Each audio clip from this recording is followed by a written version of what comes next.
Next na topic natin ngayon is yung common breeds of sheep, the Philippines.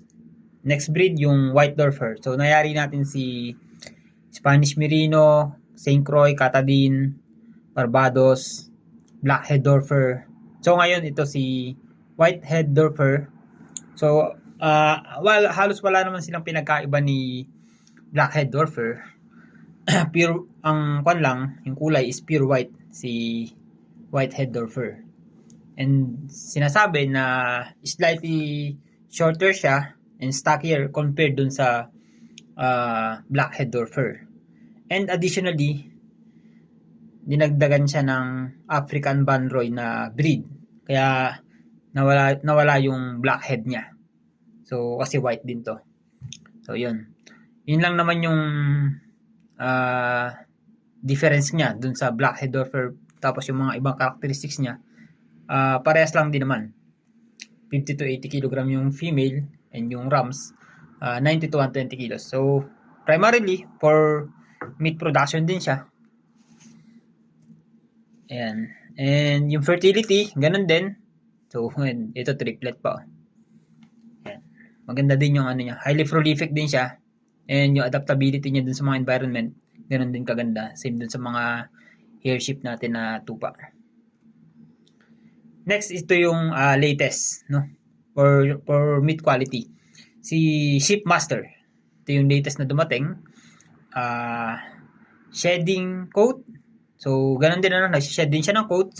Naturally, may eliminate na yung shearing, yung crutching, and yung another important is fly strikes.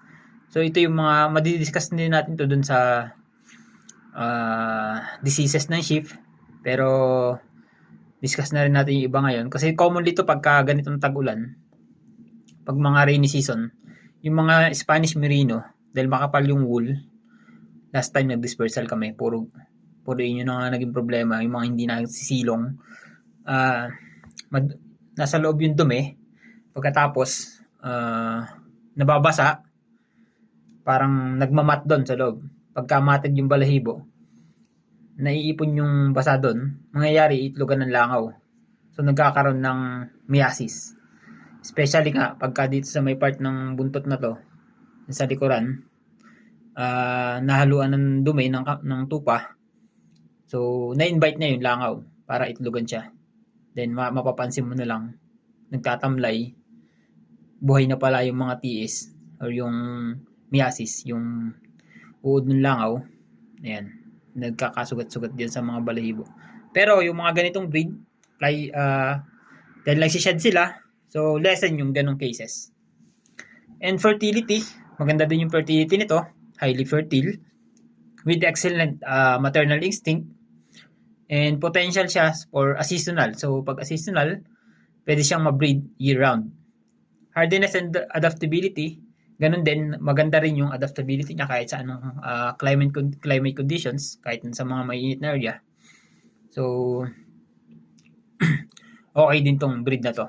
Dahil sa genetic background nito, meron siyang mix ng Damara, Dorfer, Banroy. So, si Banroy yun yung idinagdag sa White Dorfer.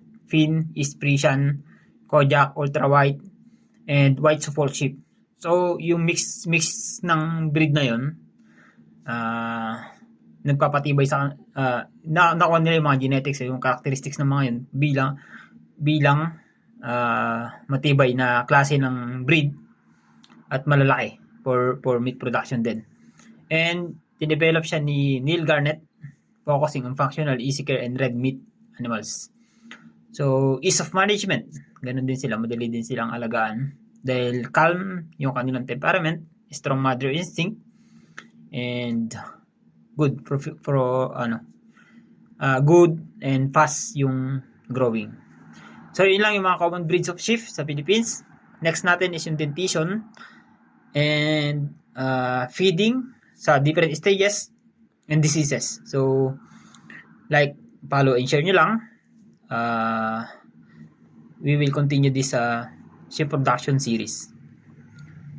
So see you again.